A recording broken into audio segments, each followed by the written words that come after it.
Señor les bendiga en esta mañana, hermanos. Trataré de hacer este vídeo. Está lloviendo muy fuerte. Se va a complicar un poco el sonido. Quería compartir un audio.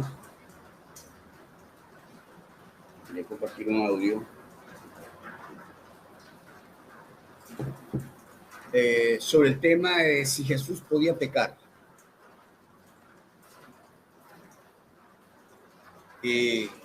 La discusión no es si él pecó. No es la discusión si él pecó. Si podía, si potencialmente él podía o no podía pecar. Entonces, de eso vamos a hablar hoy y tengo el texto de Santiago 1, 13 al 15. Saben que estoy muy mal de la vista, no puedo leer, entonces Estuardo me está saludando, me parece, y Lisset, buen día, profe, un saludo para usted, mi querida Lisset, y mi apreciado Estuardo, Edwin, Carla, salud, profe, Maldonado.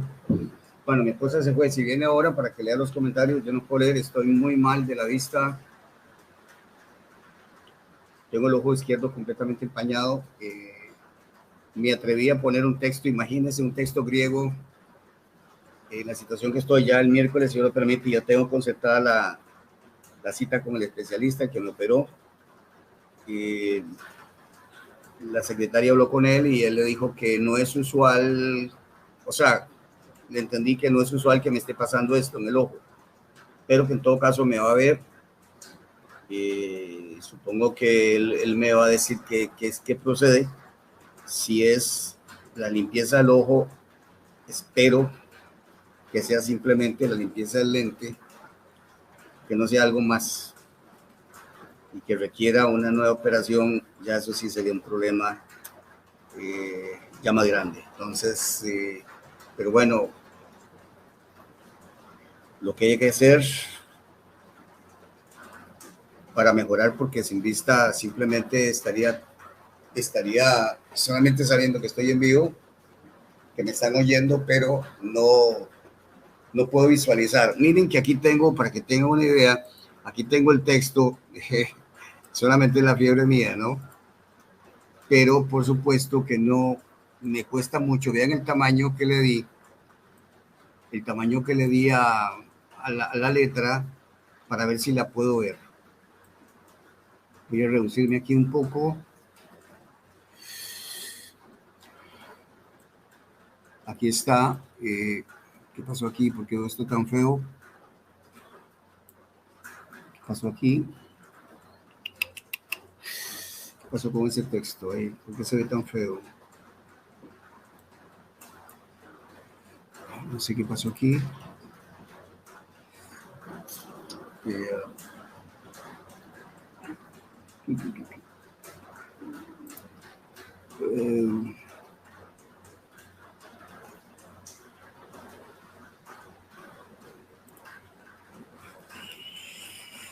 Wow. No sé qué pasó con este texto.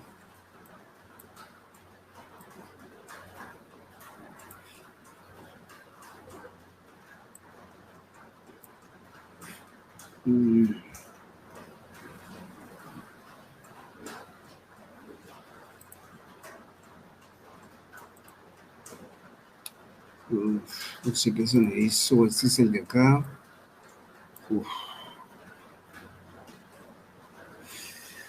Se me hizo un enredo aquí. Espere para ver qué pasó. Este es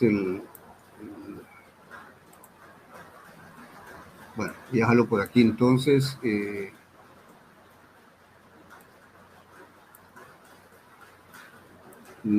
Este es el texto vea el tamaño de la letra, porque tenía intención, pero vamos a ver si puedo.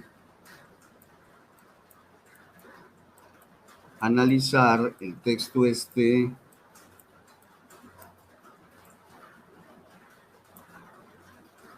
Vean el tamaño de la letra y aún así no la puedo ver bien. Ya también se bolas con esto aquí.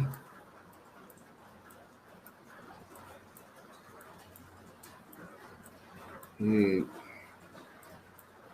quedó muy pegado esto, no me cabe.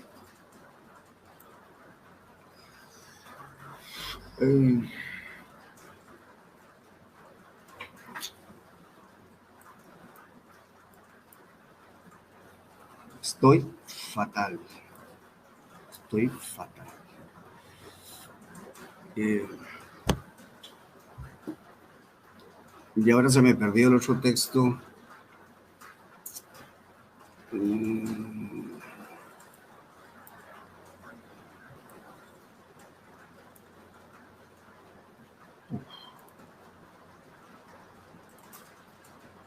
Se me perdió el otro texto. Por aquí está el otro.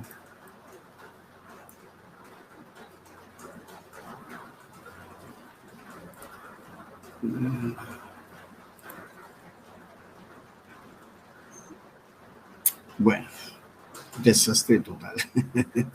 Desastre total. Yo creo que ya hasta perdí el. Pero parece que por aquí lo tengo. Aquí está. Es. Creo que es este. Por aquí está. Bueno, dejémoslo por ahí entonces. Ok, entonces, bueno, ahí está el texto por cualquier cosa. Está dividido dentro de la teología. Algunos creen que sí Cristo podía pecar, otros que no podía pecar. Yo soy del concepto que no podía pecar. Y hay unos expositores ahí, Núñez, Miguel Núñez, el bautista Miguel Núñez, el calvinista Miguel Núñez, cree que sí, me parece que en los 4 minutos que vamos a escuchar, él cree que sí, que potencialmente podía pecar. Y ya yo vengo explicando, por eso quería ver ese texto, porque habla de la concupiscencia. Y yo les vengo hablando de la concupiscencia, que para que Cristo pudiera pecar, eso no quiere decir que necesariamente tenía que hacerlo, no, por supuesto que no. Pero que había una potencialidad o existía una posibilidad.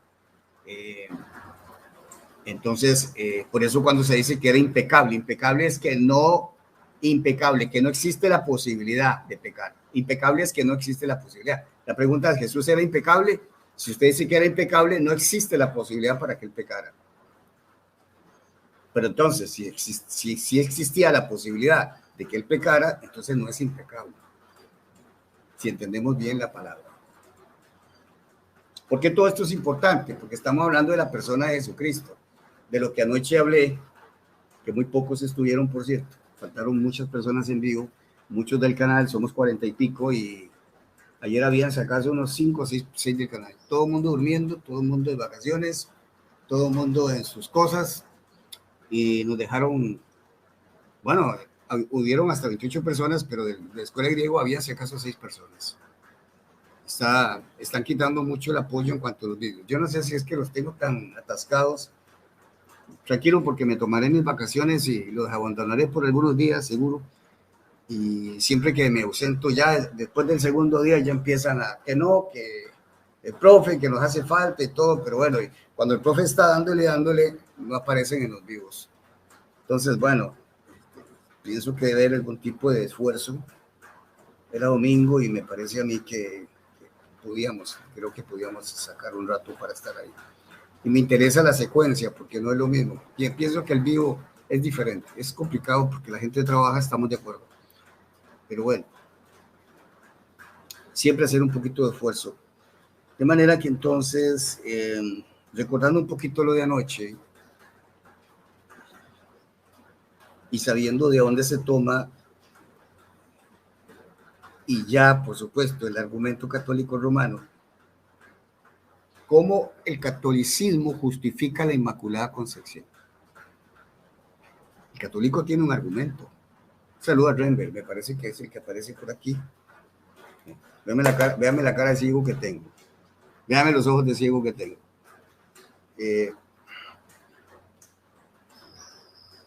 No puedo leer lo que dice Renber, no lo veo, no lo puedo leer, lo veo todo rojo. Tal vez ahora mi esposa, me da pena, mi esposa no sé qué se me hizo. Se arrima por acá, debe estar allá arriba escuchando. Ya la voy a solicitar a la secretaria. Secretaria Reina Urtecho Hernández, hacerse presente aquí en la sala. Porque los hermanos están comentando y es interesante. Ellos, Melvin de la Cruz, Jorge Maldonado, usted dijo que no haría ningún vídeo, lo hizo muy tarde. Se aprovecha y se duerme más. Sí, con Jorgito, que duerme con los murciélagos.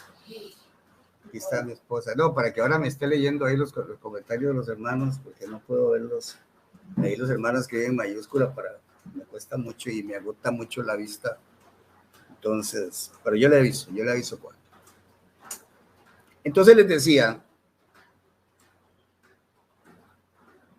que el catolicismo tiene un argumento y que desde la perspectiva de ellos es válida para decir que María es inmaculada. La culpa no la tienen los católicos, la culpa tienen los evangélicos, porque los evangélicos son los que le han dado lugar con el pensamiento que tienen. Anoche lo vimos clarito, vívido entre la discusión del cura y el pastor. Tengo que aceptar que el cura lo metió un problema al pastor. Y espero que el pastor, que es un hombre inteligente, sepa entender este asunto. No es posible que el pastor siga diciéndole al cura que el cuerpo de Jesús se lo proveyó María, que el cuerpo de Jesús proviene del cuerpo de María. No es posible. Y esto lo estoy hablando muy en serio. Todo cristiano evangélico que no acepta que María es inmaculada, no puede aceptar que María le haya dado el cuerpo a Jesús. El argumento del pastor al decir que aunque María no era inmaculada, eso no obsta o no era un problema para que Cristo no pecara, no es un argumento, no tiene fundamento ese argumento. Porque no da la razón por la cual Cristo, teniendo un cuerpo corruptible, inmaculado como el de María, no pecara. O por lo menos, potencialmente, porque Cristo se fue a pura capacidad, dijo el pastor, a pura voluntad, a pura consagración se fue Jesús.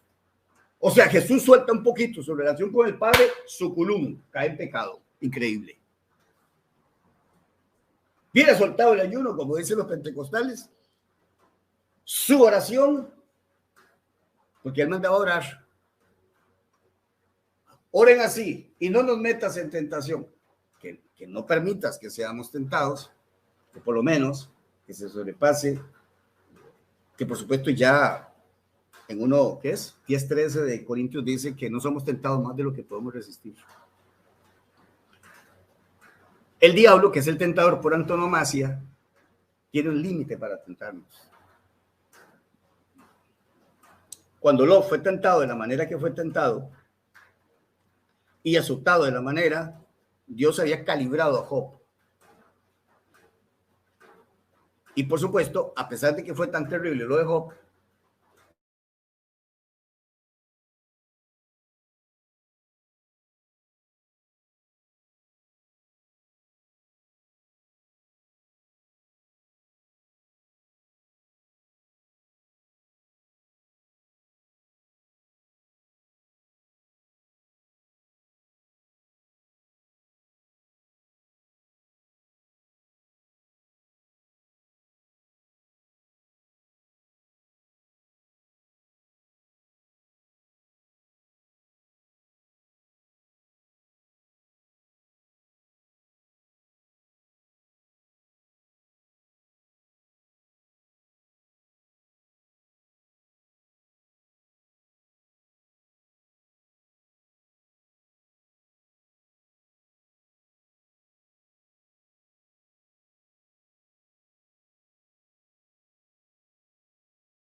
Ok, empezamos aquí. Ya eliminé la anterior. Una, estamos con esta. Esta es la que vale, ahora sí.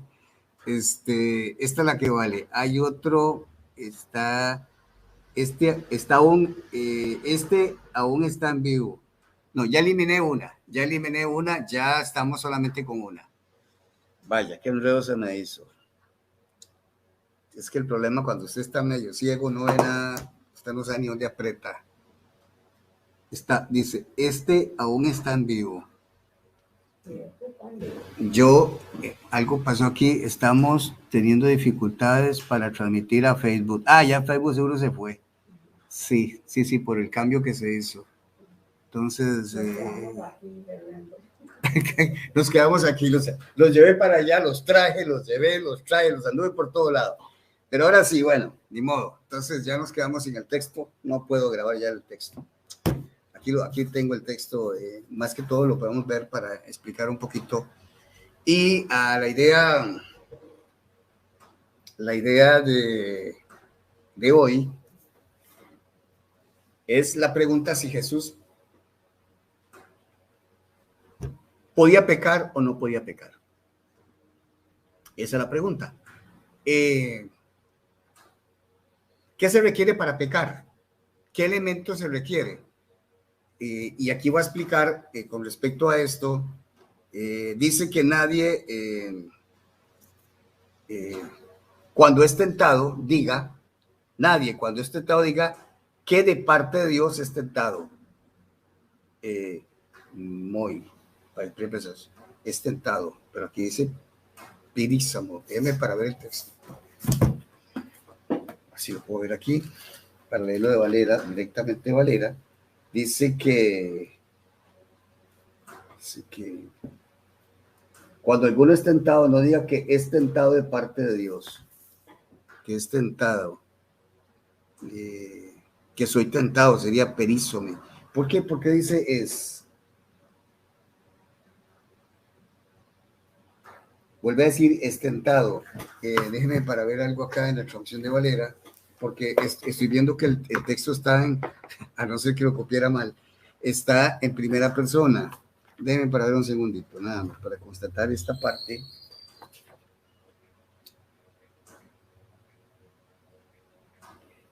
Traduce perísome, pero es que perísome, eso está en primera persona. Tendría que decir, no diga que soy tentado. Porque Dios no puede ser tentado por el mal. Dios no puede ser tentado por el mal. Bueno, cuando se dice Dios, se estaría excluyendo al hombre.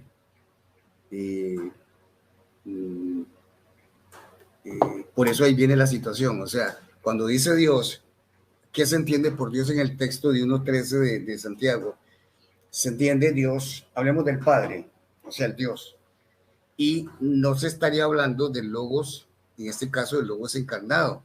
Entonces, por ahí se puede asumir que, bueno, Dios, por ser divino, no puede ser tentado, porque en él no hay nada de donde tomarse para poder ser tentado. Pero como Cristo tiene una humanidad, y debido a su humanidad, podría ser, en este caso, tentado, y potencialmente, por supuesto, si es tentado,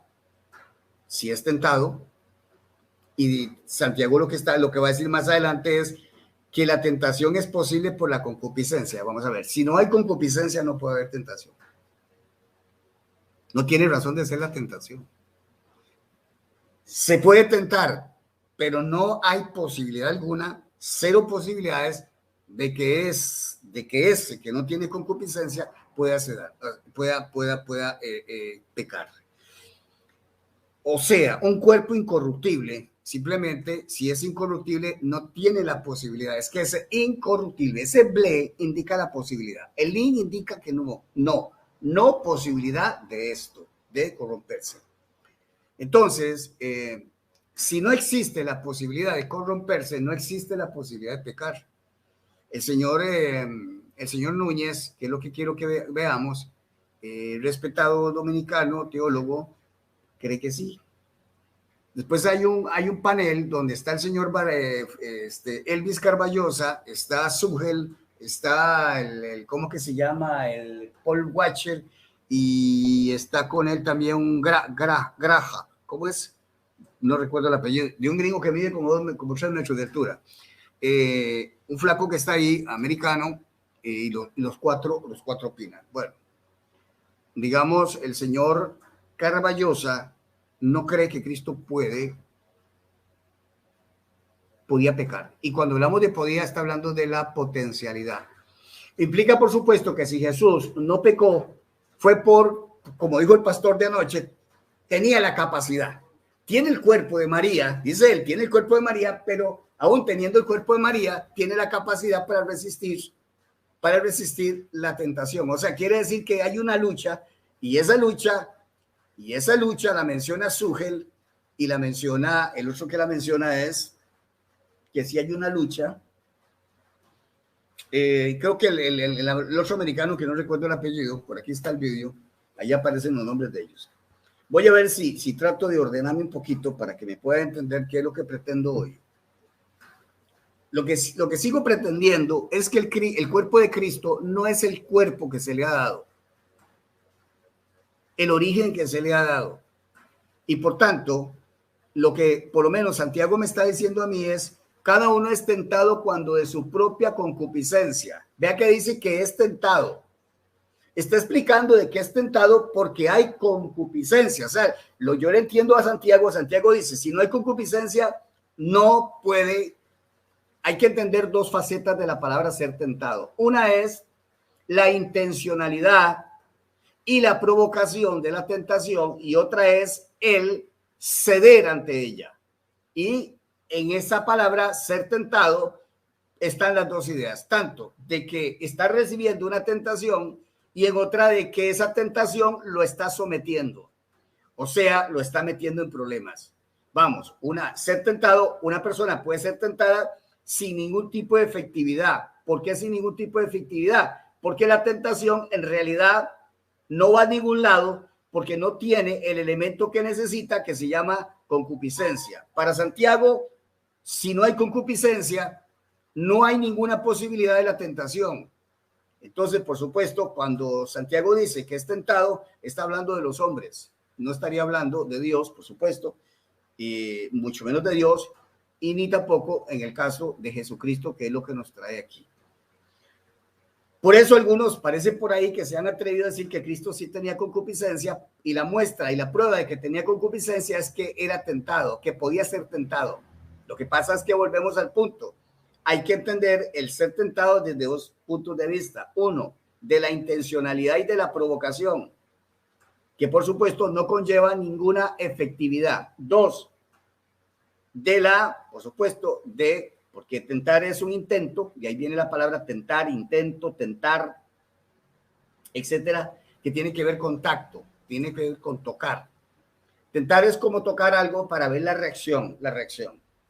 Y por supuesto, para que la tentación tenga efectividad, tiene que tocar algo, una fibra débil, imperfecta, defectible en el elemento, para que pueda haber una reacción que de alguna manera haga efectiva la tentación. Si no encuentra, si al tocar no toca un elemento que permita que se pueda llevar a cabo, se pueda concebir la tentación, pueda concebir, o sea, la concupiscencia pueda concebir, no hay pecado. Entonces, decir que Cristo, el cuerpo de Cristo viene de María, aquí está la situación. Por eso el católico se adelanta y dice, María es inmaculada. María no tiene concupiscencia. María nunca le pasó un mal pensamiento. María nunca cometió un error. Porque un error, aunque ustedes no crean, la palabra, en realidad, el origen de la palabra pecado, hamartía, viene precisamente, trae el origen de error. O sea, implica que desde el momento que hay un error, por eso se dice que hamartía significa errar el blanco, no dar en el blanco, es un desacierto. La pregunta es, ¿María nunca cometió un desacierto? ¿Nunca desatinó? Lo contrario, atinar. Y por supuesto, en las bodas de Caná no atinó. Cuando fue a buscar a Jesús, no atinó. En esas 2 ocasiones no atinó, cometió error. Y eso es lo que nunca ocurre con Jesús. Jesús nunca yerra el camino, Jesús nunca desacierta en lo que dice. Todas sus palabras son ciertas, son correctas, son exactas. No así ocurre con el hombre. ¿Por qué con el hombre no ocurre? Porque el hombre está contaminado con el pecado. Y al estar contaminado con el pecado, en su naturaleza hay un desorden.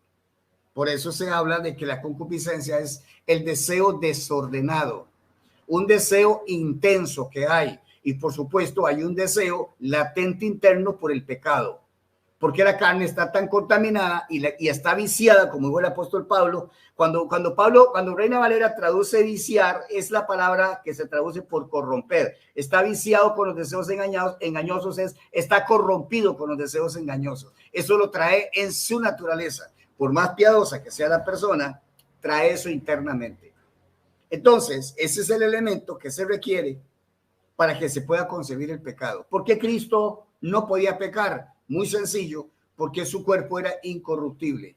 No podía traer la naturaleza del hombre común.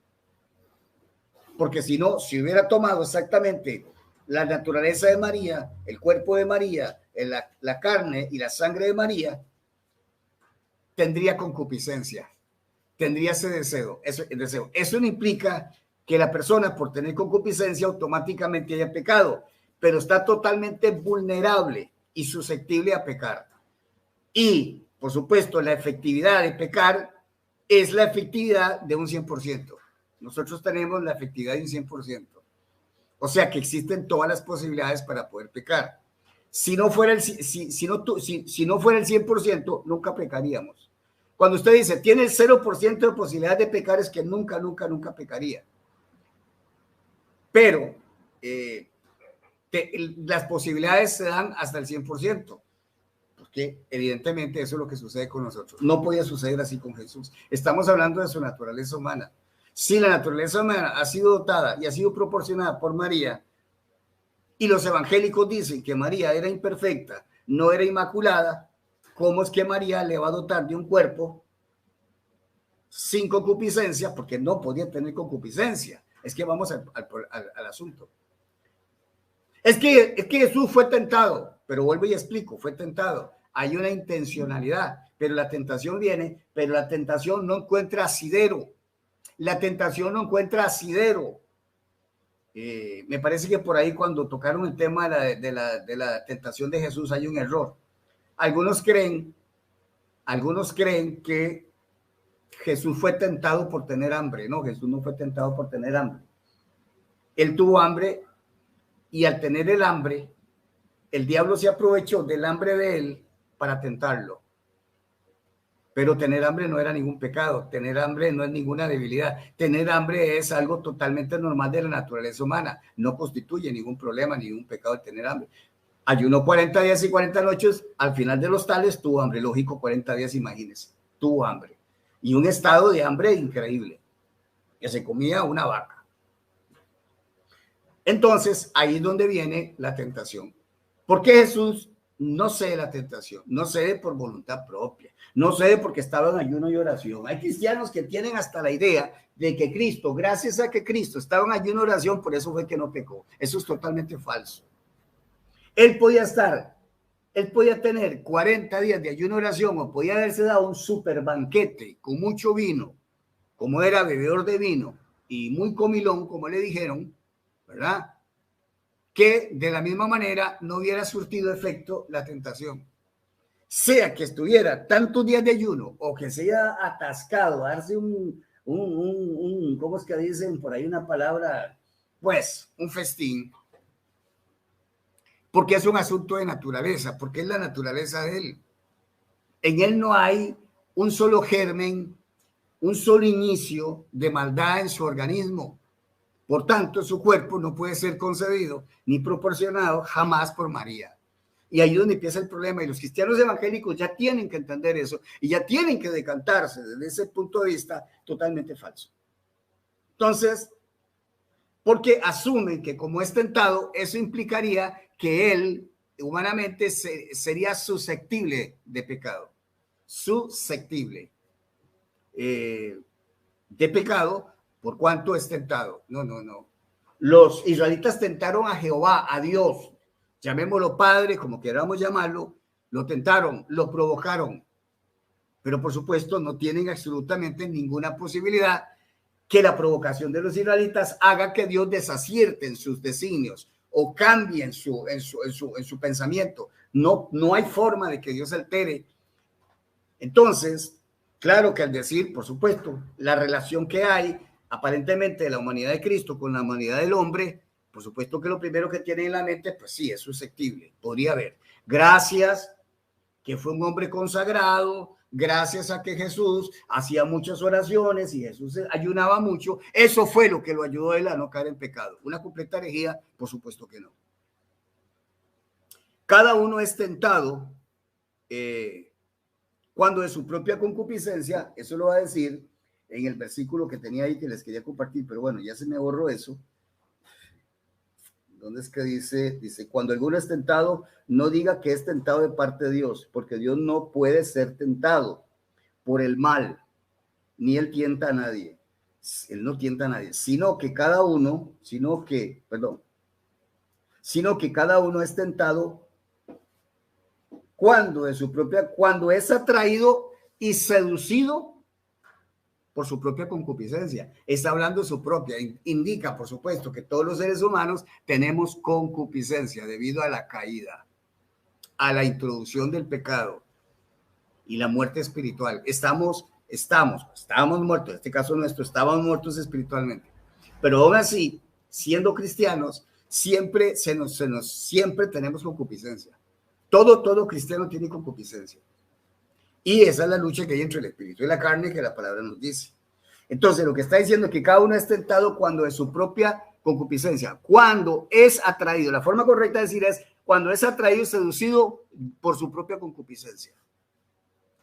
La pregunta es, ¿Cristo tenía concupiscencia? Si Cristo trae la naturaleza caída de María, insistimos, por eso los católicos dicen fue inmaculada y tienen una justificación. No está en la escritura que lo muestre donde dice inmaculada. No pueden. Pero los católicos le han concedido algo tremendo al catolicismo para que el catolicismo siga teniendo, que fue lo que sucedió anoche, la justificación para inmacular a María. Es a través de la naturaleza humana de Jesucristo, que dicen, y que los evangélicos están de acuerdo en cederle al católico de que la naturaleza de Jesús humana fue proporcionada por María. O sea que el cuerpo que Cristo tuvo o tiene le fue concedido por María. Le fue dada esa sustancia. De la misma sustancia de María es eso. Entonces, por supuesto, si los evangélicos no aceptan que Cristo es corruptible o que su naturaleza humana está contaminada o está caída, o está manchada o contaminada, entonces por la misma vía el católico te dice, pues bien, María tampoco tendría que estar manchada, María tendría que ser inmaculada, porque si el cuerpo de Cristo, que es el cuerpo mismo de María, es inmaculado, el de María tiene que ser inmaculado. Y ese es el argumento. Y ante ese argumento el evangélico no puede decir nada. ¿Qué hacemos entonces? Entonces lo que el evangélico tiene que hacer es reconocer que el cuerpo de Cristo no es producto del cuerpo de María. Así de sencillo. Y ya lo he explicado en cualquier cantidad de videos. Sí hay una posibilidad de que Cristo en su humanidad podía pecar, ya que pudo ser tentado. Entonces, porque pudo ser tentado, no, pues tentado ha sido Dios, el Dios Espíritu. El Dios, el Padre, en el desierto fue tentado. Ahí hay una referencia directa al Dios de Israel. Y llámesele Dios, se le puede llamar Dios a la Trinidad, como sea, pues al Dios, al Dios Espíritu, digámoslo así. No hablemos de encarnación, porque en el tiempo de Israel, por supuesto, no se había encarnado Dios. Pero ese Dios lo pretendían tentar, pero dice el texto, es imposible. ¿Por qué es imposible? Porque en él no hay mancha alguna, en él no hay tacha alguna, en él no hay pecado y su naturaleza simplemente no hay forma de que exteriormente una tentación pueda llegar y pueda hacerlo caer. ¿De qué se va a tomar? Santiago explica, es el hombre que explica, dice, cada uno es tentado cuando de su propia concupiscencia. ¿Cuál es la propia concupiscencia de Dios? Dios no tiene concupiscencia. Ahora la pregunta es, ¿Cristo tiene concupiscencia? Pues sí, Cristo, como va a decir aquí el señor Núñez, que él cree que sí es posible, tendría que admitir que Cristo tiene concupiscencia, porque se admite que es de la naturaleza de María y que la sustancia María, de la sustancia María se hizo el cuerpo de Cristo en su carne, pues estaría la concupiscencia.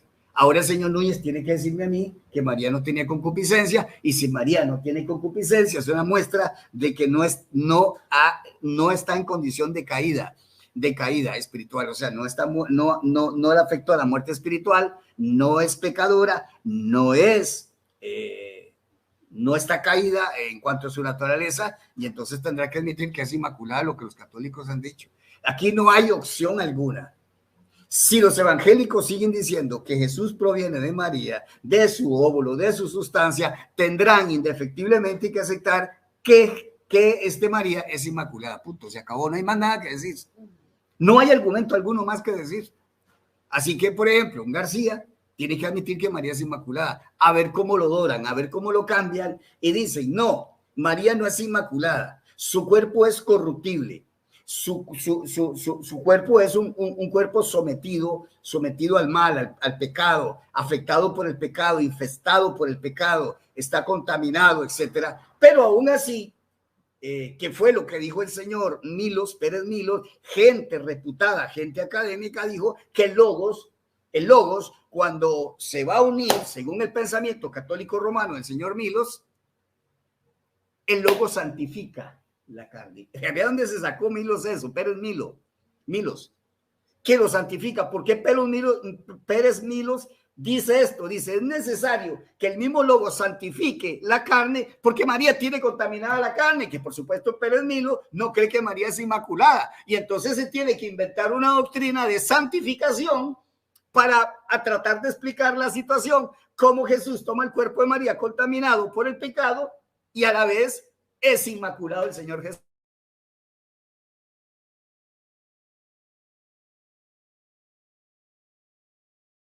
Ya era tiempo que alguien lo dijera. ¿Estamos de acuerdo? Bueno. Entonces, para ir ahondando un poquito más sobre esto, y por supuesto, si llegamos a la conclusión de que María no le dio la sustancia, ¿de dónde salió el cuerpo de Jesús? Ahí viene la pregunta. Y por supuesto, los evangélicos no saben cómo responder a eso. Si el católico le dice, bueno, dígame una cosa, si el cuerpo, la humanidad y la naturaleza humana de Jesús no salió de María, ¿de dónde salió?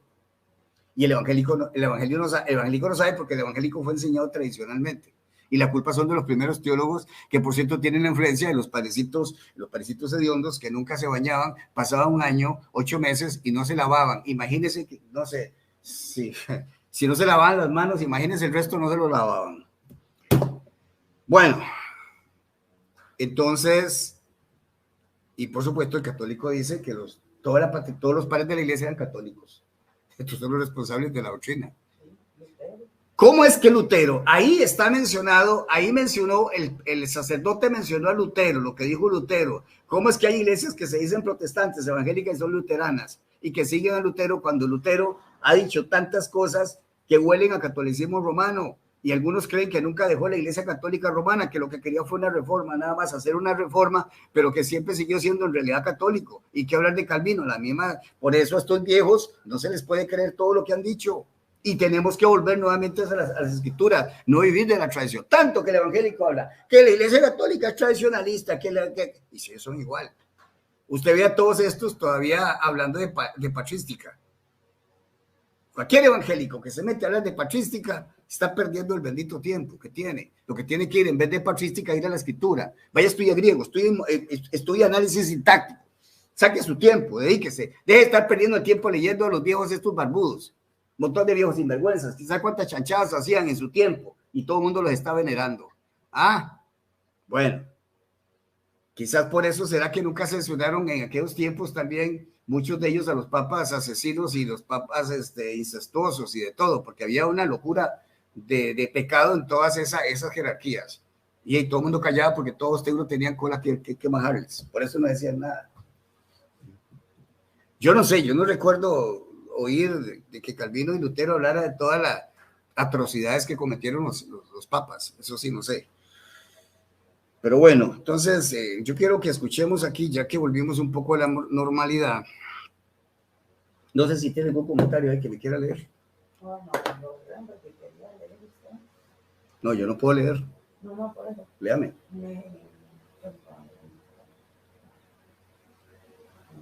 Vamos a oír algún comentario ahí. Dice, es como decir que un humano podía volar. Bueno, no importa, cuando lo tenga me dice. Entonces, continúo aquí. Voy a buscar el audio de... Pero dice, profesor, aquí le saluda mi hijo. Gracias, mi profe. Lo aprecio mucho. Muchas gracias. Igualmente para usted, mi hermano. Usted sabe cuánto yo lo aprecio. Ok, entonces, aquí tengo los 4 minutos del señor Núñez. Vamos a escucharlo. Opa, toqué mal. Vamos a ver aquí. Hoy estoy como ciego. Atientas. A ver si se abre esto, porque toqué mal y... Presentamos, es tan simple como parece, las respuestas del doctor Miguel Núñez a tus preguntas del día a día. Bienvenidos. La Biblia dice que Jesús fue tentado en todo. ¿Implica esto entonces que Jesús pudo haber pecado? Esa pregunta resulta capciosa y para mucha gente incluso hasta de piedra de tropiezo. Y la razón es la siguiente: si nosotros decimos, por ejemplo, que Cristo no podía pecar, entonces algunos objetarán y dirán, bueno, pues entonces sus tentaciones no fueron verdaderas tentaciones. Si nosotros decimos, por otro lado, que Jesús podía pecar... Ok. Si nosotros decimos que Jesús no podía pecar, entonces sus tentaciones no fueron... ¿Qué fue lo que dijo? Quiero comentar eso, porque está mal. No necesariamente porque Jesús es tentado tenía que pecar o podía pecar, ¿no?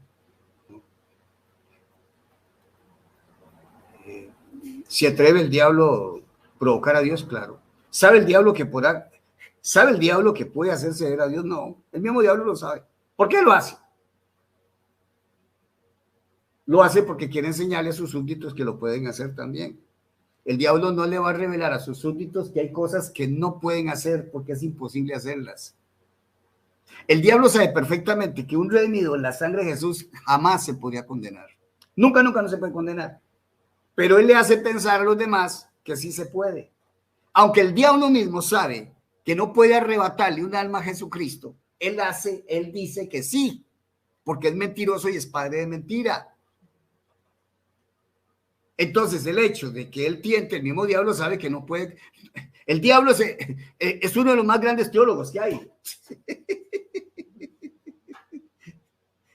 El diablo es uno de los más grandes teólogos que hay.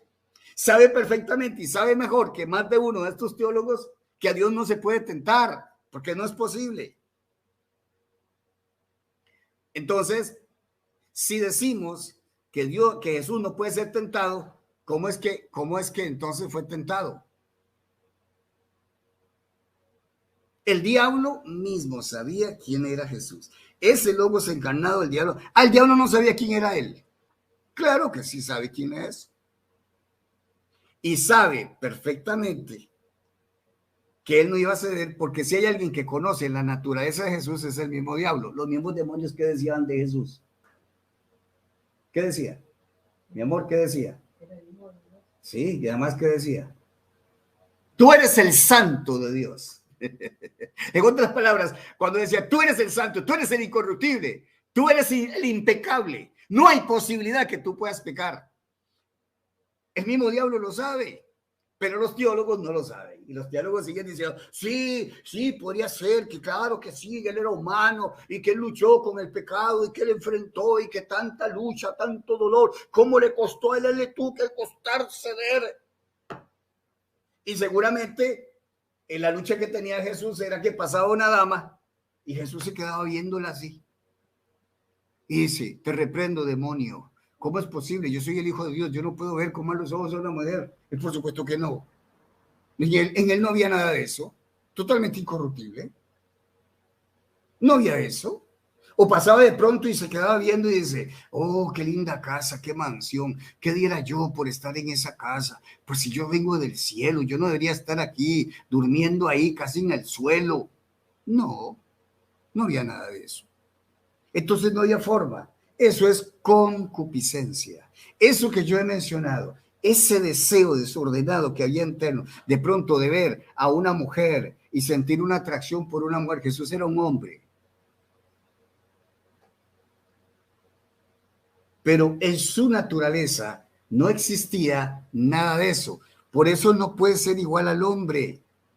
Jesús no podía tener atracción por una mujer, pero era un hombre. ¿Ah? Y algunos van a decir, es que Jesús era eunuco o se había hecho eunuco. ¿No? No era parte de su naturaleza, no había forma alguna que surgiera un pensamiento interno en él que pudiera inclinarse a lo malo. No es posible. No es que él peca porque se resiste a la tentación de la concupiscencia. Lo que me tienen que decir a mí que Cristo tenía concupiscencia. Ahora el señor Núñez me va a tener que decir seguramente, y lo tengo que confrontar con eso, de que si él tiene, porque si no hay concupiscencia, no hay posibilidad de pecar. Si un ser no tiene concupiscencia, no hay posibilidad, por más que sea tentado, porque ¿de dónde se va a agarrar? ¿De dónde va a surgir un mal pensamiento? Para que se ceda ese pensamiento, si no es posible que surja ese pensamiento, porque no hay un deseo que pueda permitir ese mal pensamiento dentro de él. No existe.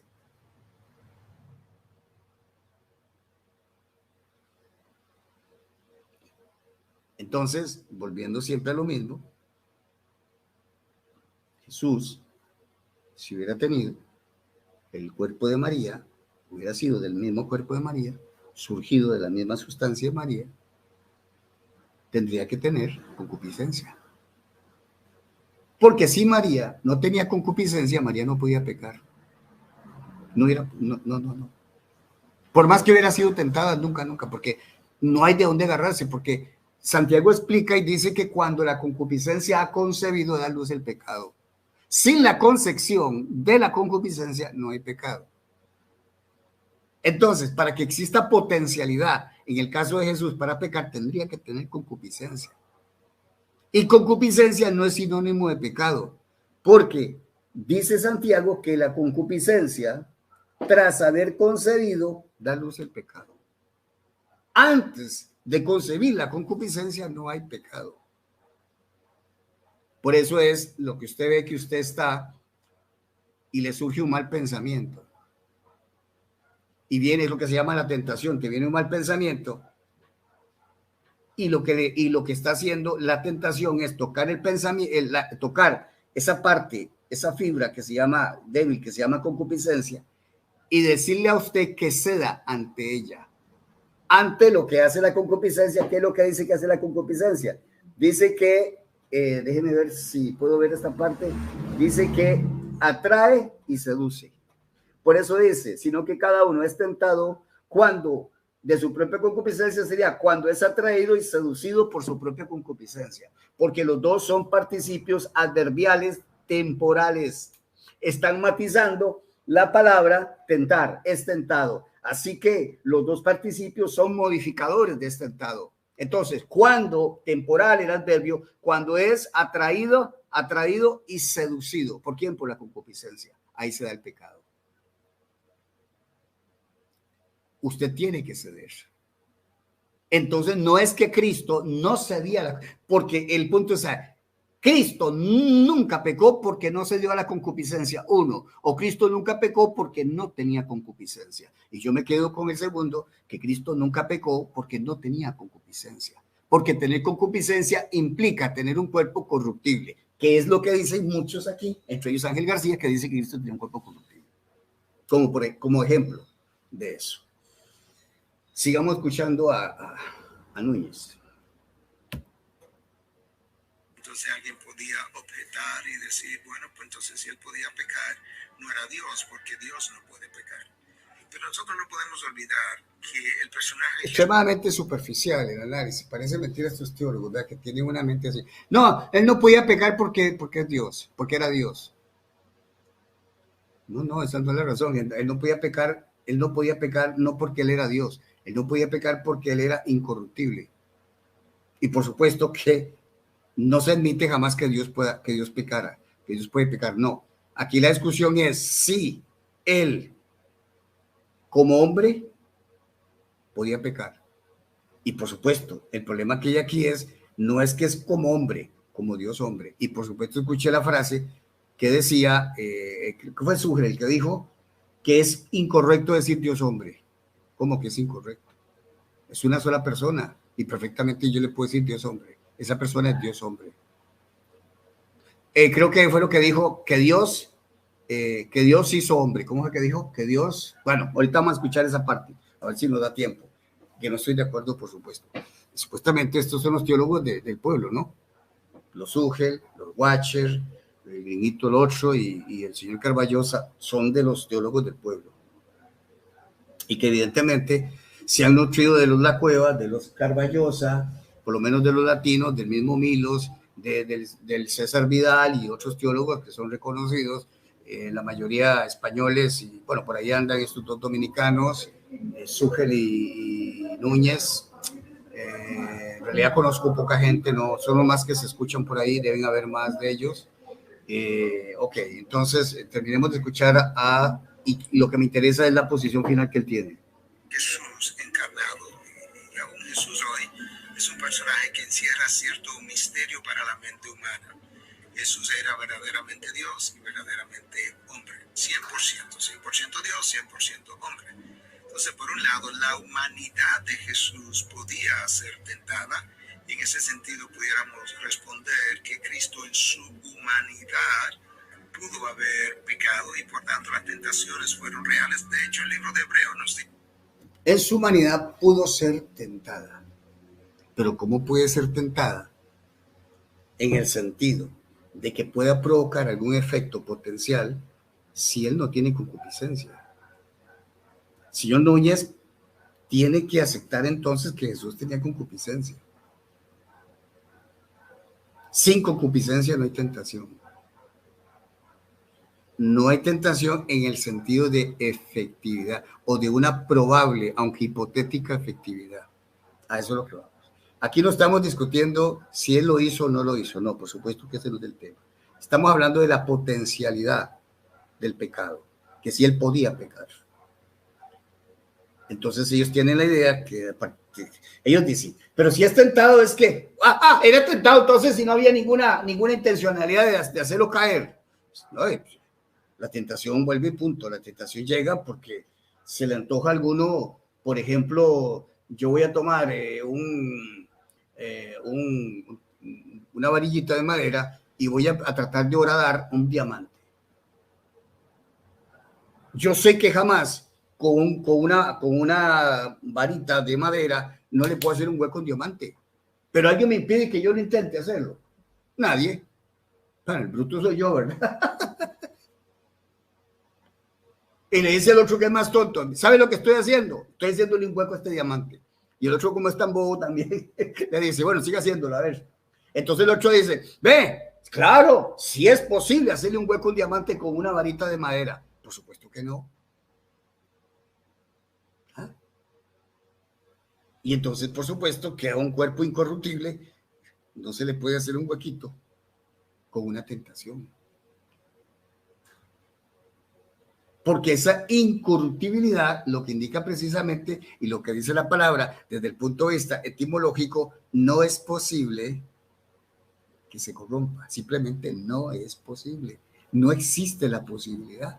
Así que el cuerpo incorruptible no existe la posibilidad de que peque. Puede ser tentado de la manera porque yo puedo decir, yo en un salto llego a la luna. Yo puedo decir lo que me dé la gana, otra cosa es que sea cierto. ¿Ah? Entonces, aquí parten de una premisa falsa de que como Jesús fue tentado, implicaría que podía pecar. No tiene que ver absolutamente nada. Yo puedo tratar de hacerle un hueco a un diamante con una varita de madera. Bueno, ni con un taladro. Mire, a mí me pasó una vez. Yo quería hacerle un hueco a un vidrio con un taladro, con una broca. Dígame si le pude hacer el hueco. Medio lo rasguñé, no sé cuánto tiempo, quemo las brocas y las quemo y no le hago el hueco. Vidrio, hablando a un diamante, que debe ser no sé cuántas veces más duro que un vidrio. Y dele con la broca y dele y me cansé. Dije, no, hombre, yo no sé cómo le hacen un hueco, yo no sé con qué es que le hacen el hueco a un vidrio. Que usted hizo esas rueditas que le hacen así en los bancos para poder hablar uno. Yo no sé con qué lo hace. Pero yo con una broca pequeña y un taladro le quería hacer hueco a un vidrio de 3 milímetros, por decir algo, y no pude. Con costo medio lo rayé un poquito, nada más, imagínense. Entonces, bueno, yo creo que el pasaje a nosotros nos ayuda a entender. Dice que cada uno es tentado cuando de su propia concupiscencia es atraído, o sea, es atraído y seducido de su propia concupiscencia. Cuando es tentado, dice. Ahí es. Si no, o sea, se es tentado cuando es seducido y atraído por su propia concupiscencia. Porque la concupiscencia lo que hace es eso, seducir, atraer.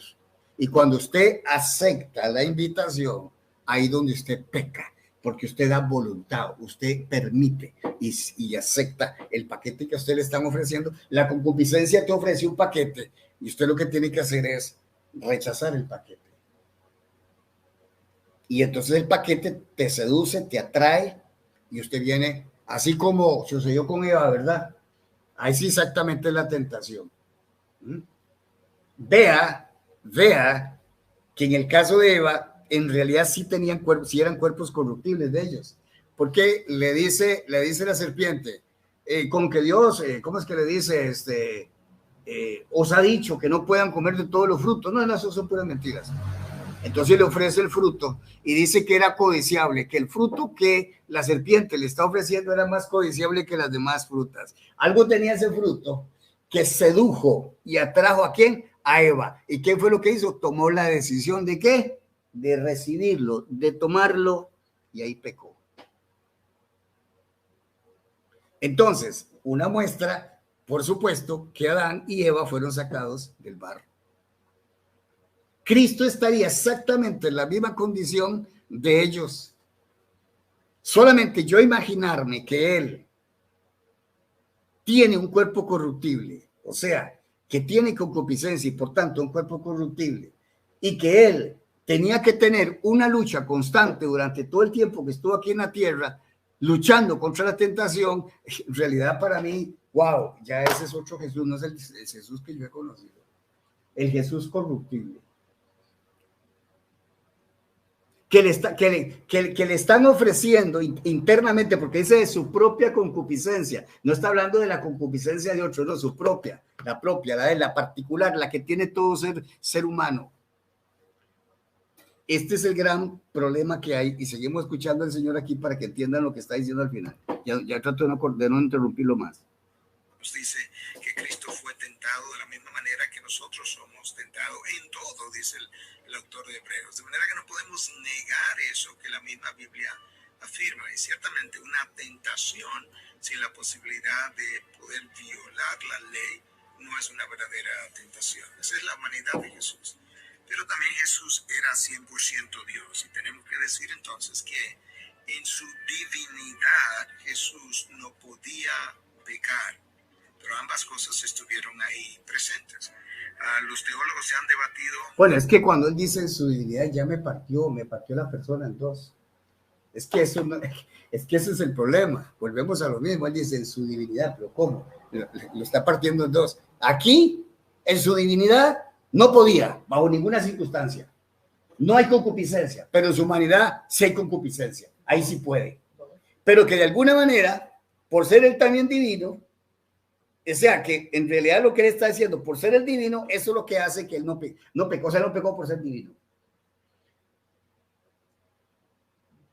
Uf, bueno, estos son los teólogos nuestros, ¿no? Sigue diciendo.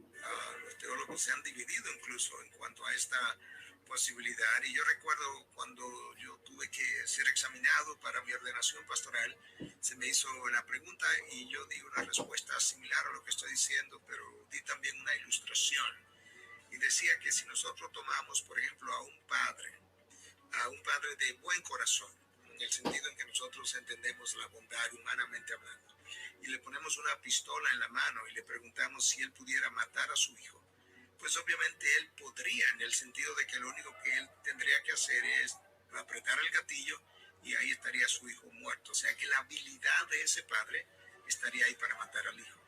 Pero en el corazón bueno de ese padre hay otro freno que le imposibilita al padre hacer lo que él potencialmente podría hacer.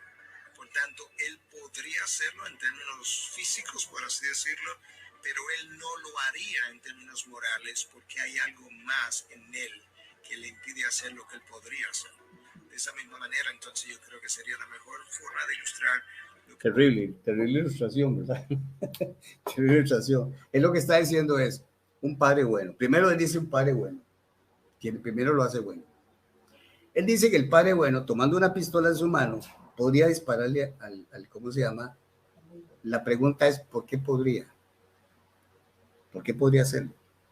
Dice, porque tiene dedos y porque tiene fuerza en los dedos, y como tiene fuerza en los dedos, puede jalar el gatillo y entonces disparar. Quiere decir entonces que ese hombre ya trae dentro de las posibilidades ejercitar el dedo. Entonces lo único que lo detiene es ¿a qué le dispara? Porque con ese mismo revólver le puede disparar a un tigre o una serpiente venenosa que lo quiere morder. Y sería totalmente válido porque está defendiéndose de un animal peligroso que lo quiere matar. Ahí no habría problema. Entonces quiere decir que el dedo lo puede usar tanto para lo bueno como para lo malo. Entonces lo que él quiere decir es, en realidad Cristo no pecó, no porque no pudiera pecar, porque si él hubiera querido, él cede a la tentación, el asunto de él es un asunto de voluntad y no es un asunto de naturaleza. Él dice que el padre no es el primer padre que no haya matado con un arma a su propio hijo. Pero él dice, no, ese no, porque ese sí es malo. Pero estamos hablando de una naturaleza. Estamos hablando de la naturaleza humana. O sea, la naturaleza humana puede haber bueno y malo. Entonces, es la misma naturaleza, es humana. Quiere decir que en la naturaleza humana hay dos posibilidades, de no hacerlo y hacerlo. Y él quiere comparar eso con Jesús. Entonces, ¿por qué el padre no aprieta el gatillo? Porque ama al hijo, porque nunca lo mataría, porque lo ama, porque moralmente él sabe que no puede hacerlo, etcétera, etcétera. Entonces él dice, Jesús no peca porque moralmente él sabe que es malo, que no debe hacerlo, y es la fuerza de voluntad. La misma fuerza de voluntad que tiene el padre para no matar al hijo es la misma fuerza de voluntad que tiene Jesús. Entonces lo que lo lleva a él a no pecar no es la naturaleza que él tiene, sino la convicción que él tiene que no debe hacerlo. Pero que en la naturaleza está la posibilidad de que lo pueda hacer. O sea que la naturaleza de Cristo es susceptible a pecar, solamente que él no quiere hacerlo. No quiere y hasta aparentemente lucha para que eso no suceda. Y es totalmente falso. Totalmente falso. ¿Qué clase de humanidad sería la que él tuviera si tan solo hubiera la mínima posibilidad de pecar? Si él tuviera la potencialidad para hacerlo. Entonces, la confianza nuestra no es en la naturaleza que él tiene, sino en la decisión que él tiene. Y el día que se le antoje decir, no, voy a ceder entonces. Y entonces va a pecar. Ahí está el asunto. Bueno, no sé si me están entendiendo. Sigamos escuchando. Cristo pudo y no pudo haber hecho. Él pudo haber pecado porque las tentaciones fueron reales, pero como él también era 100% Dios, la divinidad. No. Él podía pecar porque las tentaciones eran reales, pero le pregunto, ¿de dónde se iba a agarrar esa tentación? Aún es tentado cuando de su propia concupiscencia, Para que existiera la posibilidad de que él pecara, la tentación necesitaba de algo que estuviera internamente en él, algo así que se llama concupiscencia. Para que se hable de posibilidad. Él dice, es totalmente posible, totalmente posible. De la misma manera que el padre puede apretar el gatillo y matar a su hijo, así Cristo pudo haber cedido a la tentación. Quiere decir que a él lo que le impide no pecar es el acto de voluntad, es el conocimiento que tiene del bien y del mal, es el sentimiento, el conocimiento que tiene claro de que no debe hacerlo porque es malo, etcétera, etcétera, etcétera. Las consecuencias terribles que hubieran ocurrido. Un solo pecado de Jesús hubiera bastado para que estaríamos todos condenados eternamente y sin posibilidad de nada. Y si ese pecado, que basta solamente un pecado, lo hubiera condenado eternamente en el Hades y nunca hubiera salido del Hades, nunca hubiera salido. Porque es la palabra de Dios, la paga del pecado es muerte. Y no se requieren 1000 pecados. Un solo pecado bastaba. Porque el único pecado que cometió Eva fue comerse la manzana, desobedecer a Dios, y eso le bastó para que muriera espiritualmente. No requirió tener un hábito de pecado. Bastó solamente ahí, dio entrada. Así de delicado es esto. Bueno.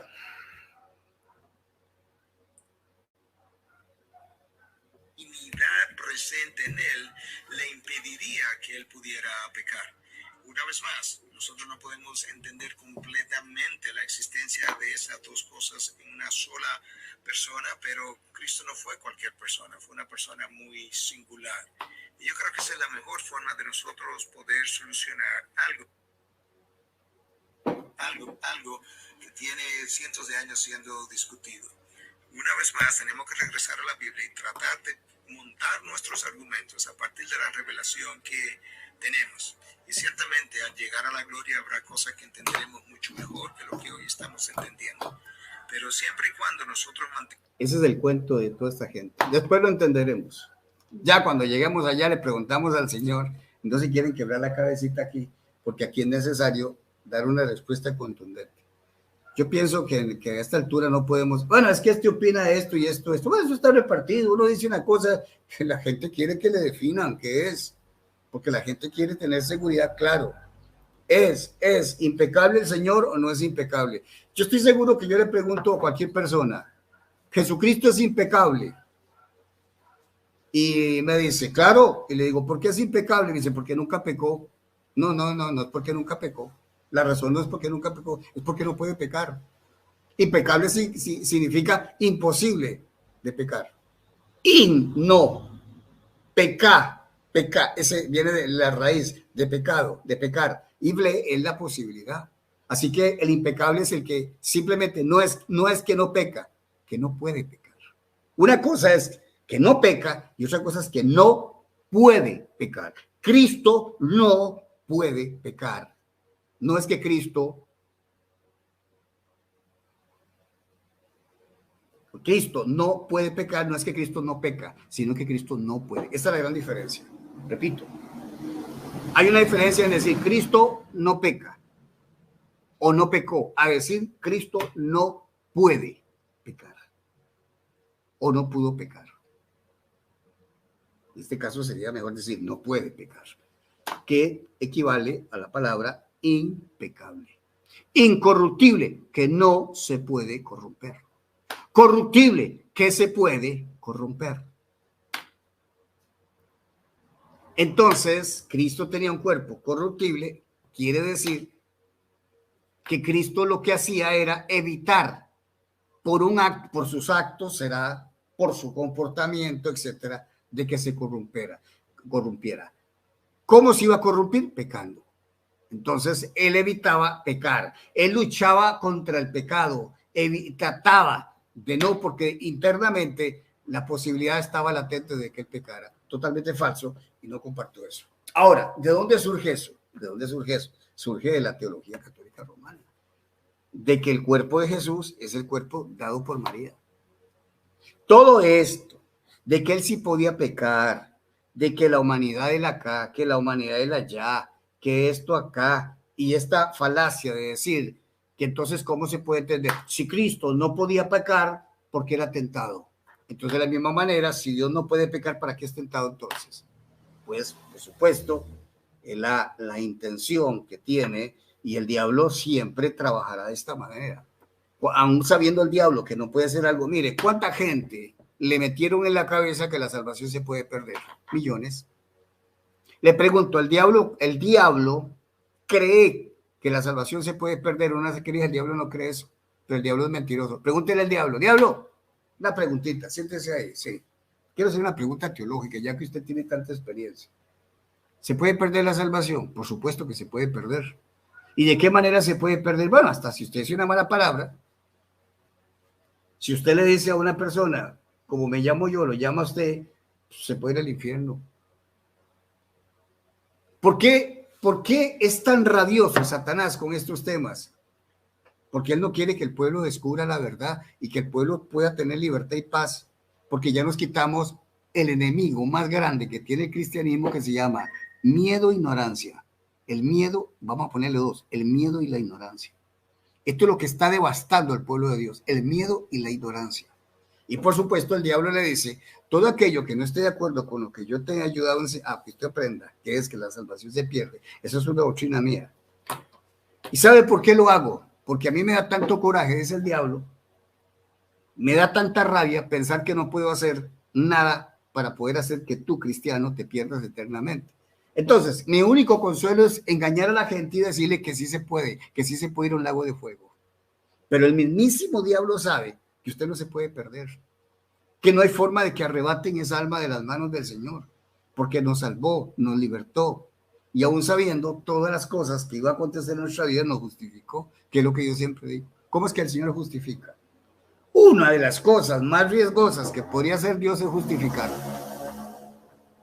Mejor se hubiera dedicado solo a perdonar y perdonar y perdonar y perdonar y perdonar y no justificar.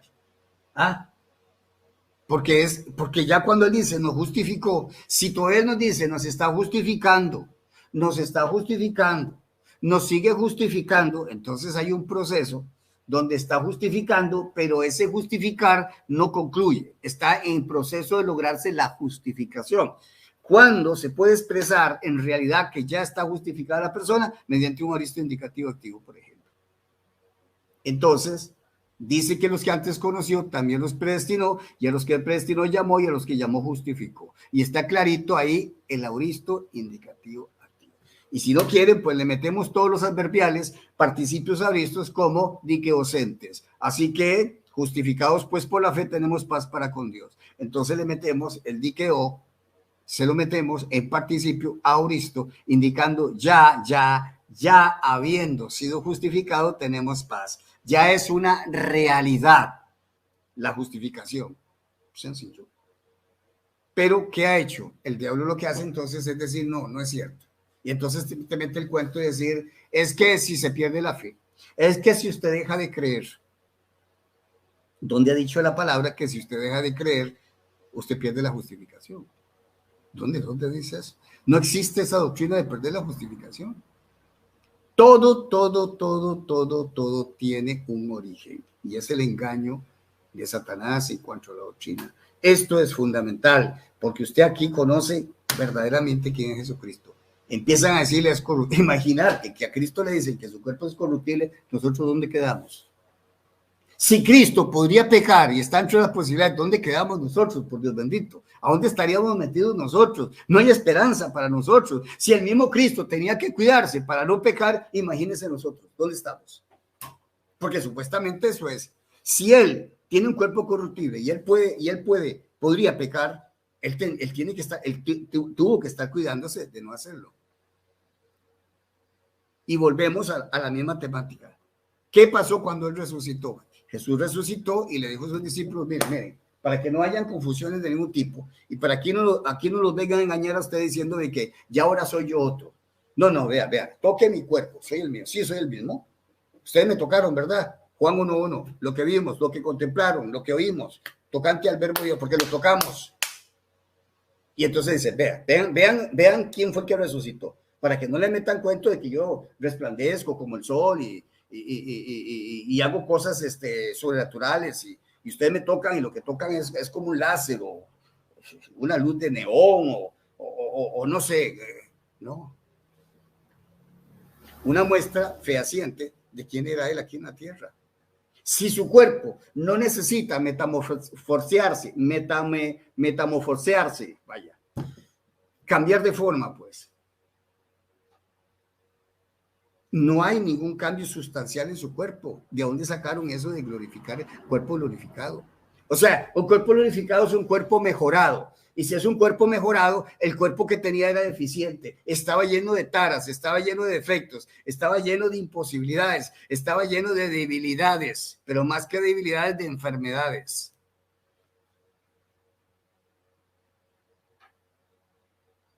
Y por supuesto, negar la incorruptibilidad de Jesucristo es un paso adelantado para meter el milenarismo. Porque el milenarismo lo que te dice, ¿cuál cuerpo? ¿Cómo? Que usted va a resucitar con esta carne y hueso. Usted no, ya no va a haber carne y hueso, y Cristo tiene carne y hueso. ¿Cómo es que Cristo tiene carne y hueso y nosotros no vamos a tener carne y hueso? Hay que preguntarle a los seminaristas que cuando supuestamente vamos a ser transformados, si ya tenemos carne, tenemos carne y hueso. Y si dicen que no, entonces ¿de qué estamos hechos? Y si dicen que no, entonces ¿por qué Cristo tenía carne y hueso y por qué le dijo que tocaran eso? Que tocaran que eso era. Él mismo, dice, aptos. Yo mismo soy, yo mismo, no soy otro. Todo tiene que ver con todo tiene que ver con esto. Y tiene que ver con el cuerpo, precisamente el cuerpo de Jesús. Vamos a ver, el señor Oscar Vallosa opina diferente a este. Vamos a escuchar a este señor gruñoncito. El gruñoncito, le digo yo a Carballo, siempre está bravo. Parece que habla bravo. Vamos a ver, por aquí está, un poquito. No, ahí no es. Creo que es aquí. Vamos a ir. La pregunta es que si era imposible pecar, por eso no pecó, o era posible pecar y decidió no pecar. Y la pregunta es por qué no tenemos un sumo sacerdote que no pueda compadecerse de nuestras debilidades, sino uno que fue tentado en todo según nuestra semejanza, pero sin pecado. Entonces, si es imposible para Cristo pecar, ¿cómo puede entender la tentación que nosotros tenemos entonces? Si era imposible caer. Bueno, antes de escuchar a Carballosa respondiendo a la pregunta, él dice, ¿cómo es que Jesús nos puede comprender a nosotros si él en realidad no sufrió la crisis que sufre el ser humano cuando es tentado? O sea, lo que él dice es, él tiene que haber sufrido esa lucha interna para poder compadecerse, como diciendo, como a Cristo le costó, entonces cuando un humano es tentado, él dice, yo sé lo que es eso, viera cómo cuesta, viera qué difícil que es, usted no tiene idea cómo luché, viera las tentaciones que ha recibido Dios, está hablando de Jesucristo, contándonos, viera, voy a la vida fea, dice, la vida fea es alguna, durísimo, y claro, por supuesto que cuando algo así le ocurre a uno de mis hijos, pues yo estoy ahí como sumo sacerdote diciendo, tengan fuerza, yo oraré por ustedes para que no flaqueen, vamos, no flaqueen, yo puedo, usted puede, sí se puede, sí se puede, sí, una cosa así, ¿no? Una locura así. Entonces sucede que Cristo necesita sufrir, pero la pregunta es que la manera más completa para que Él pueda compadecerse de nosotros, el que hubiera caído y pueda experimentar la caída a través de la tentación y dice, viera qué duro, porque cuando caí, viera el resultado, lo que me ocurrió después por haber pecado. Entonces está incompleto, o sea, no, él está sometido, está dura, la tentación está dura, lo único que sabe es que está dura, pero ahí no pasa. Pero sucede que los seres humanos somos tentados y caemos y pecamos. ¿Cómo es que él comprende eso? Es la misma situación. ¿Cómo comprender a un pecador al que pecó si él nunca pecó? Es la misma pregunta que le podríamos hacer al señor que está haciendo la pregunta. ¿Sí o no? O sea, si Cristo nunca pecó y yo pequé, ¿cómo puede ser sumo sacerdote él si él no sabe qué es pecar? Él debería saber qué es pecar. Yo sé las consecuencias terribles, el dolor que siento por haber pecado. Yo lo comprendo a usted, pero él nunca pecó. No me comprende entonces, no me comprendería. Una completa locura. ¿De acuerdo? Entonces, nada que ver, claro que sí. él conoce, y pues no dice que él conocía lo que había en el corazón de las personas. ¿Cómo es posible que Jesucristo no sepa y no conozca el dolor de la persona? Y como dicen por ahí, cuánto más él, que podríamos decir que mucho más sensible, siendo perfecto. Por ejemplo, estaba viendo un video para ilustrar esto un poco. Estaba viendo un video en la India. Un muchacho de aquí está haciendo un video en la India.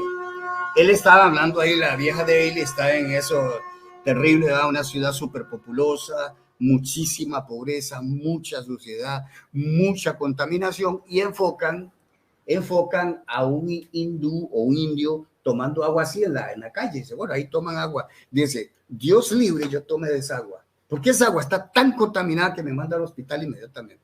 Pero usted ve que el indio toma agua tranquilamente. Dice, porque ya los anticuerpos, ya el estómago está hecho para tragar ese tipo de agua. Pero esa agua yo no la puedo tomar. Ahora, el hecho de que él no pruebe esa agua no quiere decir que él no pueda entender la gravedad del asunto de esa agua. Con mayor razón, él tiene la comprensión más fuerte de lo terrible que es esa agua, pero no necesita tomarla, solo sabe que está contaminada. Conoce el grado de contaminación que tiene y él teóricamente sabe cuál podría ser el resultado de que si él toma esa agua, si él tomara esa agua, ¿cuál es el resultado? No necesita tomarla. Él no necesita tomar esa agua que sabe que está súper contaminada para saber los terribles efectos que va a sufrir. Igual Jesucristo no necesita sufrir los efectos de la tentación, sudar la gota gorda y lo peor del caso, hasta caer en pecado para poder tener compasión del otro. El muchacho, cuando está viendo al indio tomando agua ahí, dice, bueno, seguramente imagino escalofrío sintió el hombre, dice, donde ese hombre se está tomando esa agua, que es una agua súper contaminada. Podía comprender él la gravedad del asunto. Podría él tener misericordia del hindú. Claro, el hindú tranquilo. Si todavía tomamos esta agua, nada nos pasa. Y el otro, el que está escandalizado, es el otro que sabe que el agua está totalmente contaminada y si él toma esa agua se enfermaría, se podría hasta morir de un ataque, de un virus terrible. Entonces, el cuentito de que él tenía pero... Bueno, le voy a decir algo, dice Jesús, una charla que tiene Jesús. Dice, bueno, le soy sincero, fui tentado muy fuerte, con todo tipo de tentación. La vi fea en algunas, muy difícil, pero vencí, lo más importante, tuve la fortaleza de hacerlo. Y como yo vencí, yo les puedo decir a ustedes cómo ustedes pueden vencer. No, pues el muchacho que no toma aquella agua, le puede decir al hindú, lo llama y le dice, mire, usted no tiene idea de lo grave de lo que usted está haciendo. Es cierto que su organismo a usted le permite, pero también es cierto la cantidad de gente que muere aquí por medio de tomar esa agua, porque aunque de alguna manera estén asimilando un poco las bacterias, porque han producido muchos anticuerpos, eso no quiere decir que esa agua lo pueda matar el mismo indio. Le está haciendo daño. Entonces, puede comprender, él, aunque no ha tomado esa agua, puede comprenderlo, claro que lo puede comprender, perfectamente y mucho mejor que el otro. Llega el otro hindú y se le pone la para tomar y le dice, vos sabes, compañero mío, le dice el indio al otro, de la India, sabes que esta huilla no es muy buena, ¿eh? Pero muchas veces a nosotros nos ha pasado, hemos tomado agua arriesgándonos y nos queda la duda. Pero entre ellos, ¿usted cree que un indio de estos considera al otro y el otro al otro? ¿Usted cree que ese indio que está acostumbrado a tomar esa agua le dice al otro, no, hombre, no tome eso? Pero si vos tomás. No, sí, pero yo tomo, pero si usted toma, porque yo no puedo tomar, le dice el otro. Entonces el otro en realidad no considera tanto al otro. Pero el tico que estaba de este lado, que está viendo, ahí se ve la cámara donde está tomando, se le hace un nudo en el estómago y en la tripa se le cierra, solo de imaginarse el agua que está tomando él. Es exactamente lo que ocurre aquí. Entonces déjense de cuentos con eso de que Cristo tenía que sufrir en carne propia esto y esto para poder ser misericordioso. Porque él dice, viera cómo duele, viera el dolor de estómago que da. Él no necesitaba, el tico no necesitaba tomar el agua para que le diera el dolor de estómago y decirle, ¿sabe qué? Esa agua es contaminada, ¿por qué? Viera qué dolor de panza me dio. Él tiene conocimiento. ¿Acaso Cristo no tiene conocimiento de nuestra situación de nuestra situación? Y se compadece. ¿Por qué se compadece? Porque tenemos una naturaleza caída, una naturaleza pecadora. Él sabe que no vamos a dejar de pecar. Él sabe que vamos a seguir luchando hasta el fin con el pecado. Él sabe que vamos a perder muchas veces la batalla con el pecado. Él lo sabe y él lo comprende. Y en esa ayuda que tiene que ver con respecto a nuestra conciencia, no tiene que ver nada de asegurarnos, como dicen los calvinistas, por eso tenemos el sumo sacerdote, gracias al sumo sacerdote yo persevero. Si no hubiera sumo sacerdote, fracasaríamos. Eso es totalmente falso. El sumo sacerdote tiene que ver más con un asunto más allá de salvación, de un asunto de conciencia. ¿Qué es el problema? Cuando dice, tenemos libertad para entrar al lugar santísimo, Dios no le está cerrando la puerta. ¿Qué dicen las iglesias? Ay, caíste en pecado, te va a caer el diablo a palo, te vas para el infierno, no vas a poder hacer. Y en vez de abrirle la puerta para poderlo restaurar, lo hunden más. Lo hunden más. Por eso el Señor le dijo a la mujer que estaba teniendo relaciones sexuales por allá, que la mujer estaba con el billete, posiblemente era una prostituta, que se había prostituido por el billete, le dice, vete, ni yo te condeno, vete y no peques más. ¿La comprendió? La comprendió. ¿La censuró? Le mandó una penitencia, la mandó a cargar piedra, a quebrar piedra por allá, la mandó a lavar millones de kilos de ropa. No, la perdonó, no lo haga más, la restaura. Y la mujer tiene esa gran experiencia y posiblemente una mujer que lo siguió el resto de la vida. Entonces, ¿es compasivo? Es compasivo. El sumo sacerdote está ahí para compadecerse de nosotros e interceder. Y, ¿por qué no decirlo? Y yo sí lo creo. Ejemplo, Daniel Hernández cayó en un pecado. Dios va a ejecutar el castigo sobre mi vida. Y de pronto el hijo le dice, padre, no sé tan duro con él. Dame oportunidad, como decía él, cuando el padre se acuerda aquel labrador que iba a cortar la mata. ¿Te acuerdas? Dice, he venido 3 veces aquí y no me ha resultado. 3 veces le he llamado la atención a Daniel, dice el padre. Voy a castigarlo muy duro. Y le dice Jesucristo, Señor, dame tiempo para tratar con él. Intercede por mí. Responde por mí, antepone su obra por mí. Y cuando yo comprendo eso, eso me restaura a mí, restaura mi mente, restaura mi conciencia. Y digo, gracias, Señor. Entiendo el verdadero valor de la intercesión de Jesús. Jesús no está intercediendo para que ningún cristiano se pierda. Eso es falso, eso es calvinismo falso. Se lo he escuchado a los calvinistas. Por eso hace tiempo he querido hablar sobre este tema. Qué importante es el núcleo del evangelio, la persona de Jesucristo. Es entender quién es Él. Cómo está constituido. Yo no puedo imaginarme que la humanidad de Jesucristo se la dé María. No me pasa por la mente bajo ninguna circunstancia. No me lo puedo imaginar. Y me lleno tremendamente de dolor y tristeza de saber que mi sumo sacerdote está hecho de la materia de una mujer de esta tierra. ¿Qué? ¿Hay algún comentario por ahí? Vamos a escuchar comentarios. A ver. Jorge dice, si Cristo tiene un cuerpo corruptible, podríamos entender que no vino a redimirnos del pecado por su caída, sino a como ser tentado. Cristo vino a vencer su propio cuerpo. O sea, lo que el Padre le está dando un cuerpo, le dice, Cristo, te adapté un cuerpo para que luches contra él, para que lo venzas. Tienes que vencerlo, porque ese cuerpo va a estar lleno de concupiscencia. Sí, más o menos así. Es increíble, ¿no? Increíble. Es simplemente el modelo del cuerpo que vamos a tener en la resurrección.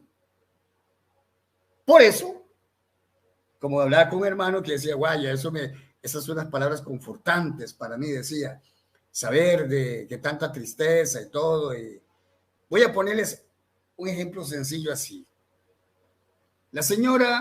La mujer que nació en este mundo pobre, muy pobre, y murió anciana muy pobre, con todas las limitaciones del mundo, con todos los sufrimientos que conlleva no tener las cosas necesarias, los dolores de la falta de alimento, de ropa, la tristeza, el complejo, la humillación, tantas cosas que se sufren. Pero una mujer cristiana y nació un pobre, se convirtió al Señor, murió muy mayor, muy pobre y cristiana. Nunca supo qué fue comerse un buen alimento. Pasó todavía comiendo yuca. Nunca se vistió, siempre tuvo solo un vestido. Me cuenta mi madre que mi bisabuela solo tenía un vestido. Y dice, es increíble que para poderlo lavar se ponía un saco que llaman aquí de gamboche. Es un saco donde se utilizó mucho ese saco para, no sé si era para echar los frijoles o no, que es un saco como de cabuya, como un material grosero. Creo que hasta lo usaban para tirarlo así en el suelo para que la gente durmiera, aunque eso pica mucho, no sé cómo. Pero dice que se amarraba el saco y en una piedra, en un río, lavaba su único vestido. Y cuanto mucho tenían las personas dos vestidos, uno de trabajo y el otro que se lo ponían para ir a misa, como eran tan católicos, y nada más. Pobreza terrible, terrible, terrible. Y entonces ahora lo que nos ofrecen a nosotros y a esa anciana devota cristiana es simplemente ponerle dos alitas, ponerle un vestidito y decirle, usted se va a pasar allá 14,000 millones de años diciendo alabaré. No hay reivindicación de nada. No hay eso de todo lo que Dios dice. O sea, a final de cuentas termina con una arpa cantando y nunca supo que era comer bien. Nunca supo que era tener sanidad y experimentar en un cuerpo la sanidad. El ciego que nació ciego y nunca vio, pues no importa, vale nada eso. Entonces no hay milenio, no hay nada. Los ciegos van a ver, los mudos van a hablar, van a tener esa sensación porque se van a acordar, por supuesto. Y entonces el ciego, o sea, cuando resucita, ¿cómo van a resucitar los que estaban ciegos? Ciegos también, igual de ciegos, por supuesto que no. ¿Y para qué van a tener vista? Para ver las mansiones celestiales. Bueno, ya empezó a llover, yo creo que ya me están diciendo que me tengo que ir. Pero bueno, yo creo que aquí está más que suficiente por hoy. Iba a tocar a lo otro, pero ya no, ya creo que ya pasé la hora. No puedo. ¿Hora qué? Hora y 40, ¿no? Hora y 40. Deme para que mi esposa me lea algo. Si no hay nada, pues nos vamos ya. ¿Qué dice? Para verlo ahí al final. El tren arrollador.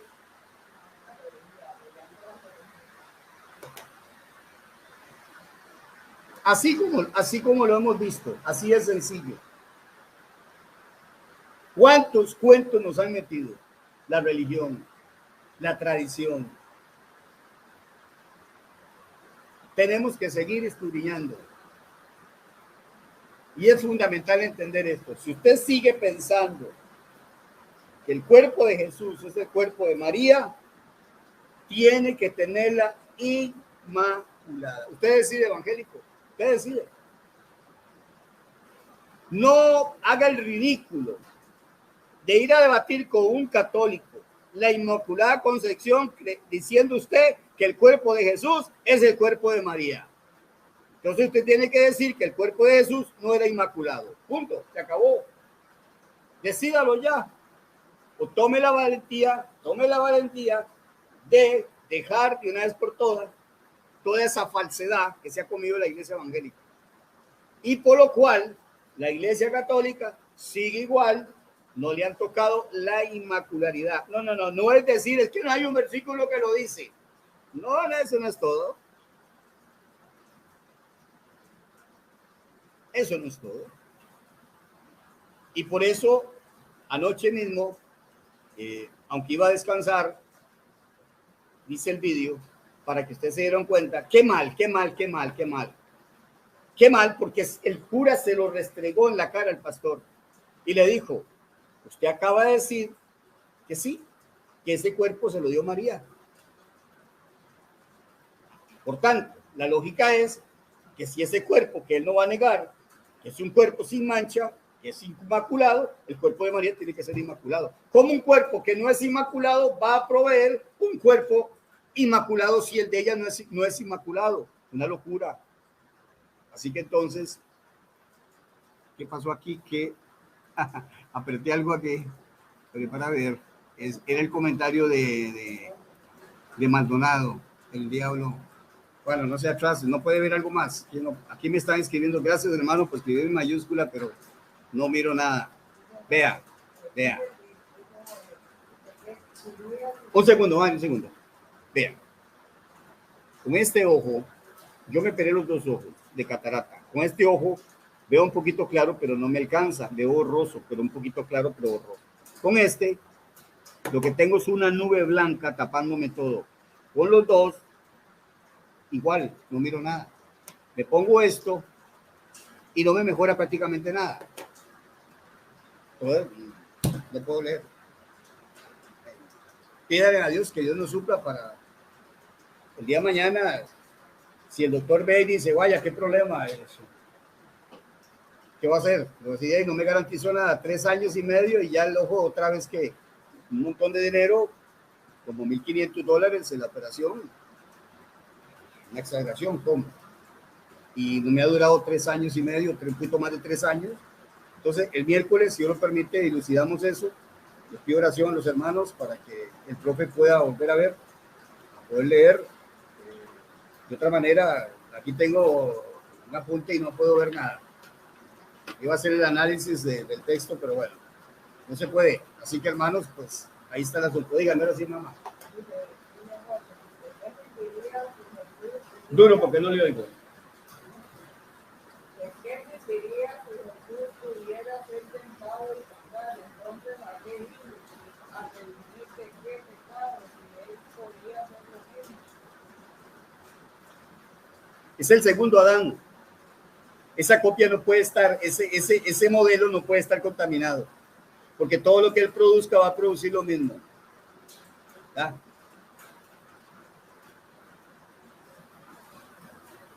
Y saquemos ese invento antibíblico de que Cristo cuando resucitó fue glorificado. Eso es, fue glorificado es para mejorar su naturaleza humana. Su naturaleza humana era imperfecta, ahora glorificada es perfecta. Ahora, gracias a la glorificación, ya no muere más. Dijo Caro fue que dijo eso. Ahí andan todos estos falsos, Caro, Loya, Veloz, todos estos tipos. Tengan cuidado con la teología de ellos. En cuanto a eso, pregúnteles. Estoy seguro que todos ellos dicen que sí viene la sustancia María. Pregúntele a todos ellos. A Veloz, a este Caro, a Loya, el mismo Barragán, a García, Ángel García, y a todos los que le quieran preguntar, dígame si el cuerpo de Jesús es de la sustancia María. Todos le dicen que sí. Y estos son los anticatólicos que andan ahí atacando a los católicos, diciendo que no es inmaculada, cuando ya el sacerdote este cura, los tiene en la mano a todos. Y la misma pregunta que le hizo el pastor el señor Quintero, ese apellido creo, se lo va a hacer a Barragán, se lo va a hacer a todos. Máximo, si está viendo este vídeo, donde un evangélico le está diciendo a los evangélicos, despabilesen, papá, porque les está yendo muy feo con este concepto de que María le dio la sustancia del cuerpo de Jesús. Están listos y acabados. Así que van a tener que tomar una decisión. Sigan ahí, sigan engañando a la gente, diciendo que es de la sustancia María, y van a tener que aceptar que María es inmaculada. Dios les bendiga, pasen buen día, y si Dios lo permite, para la próxima vez, en cualquier momento que Dios quiera. Hasta pronto.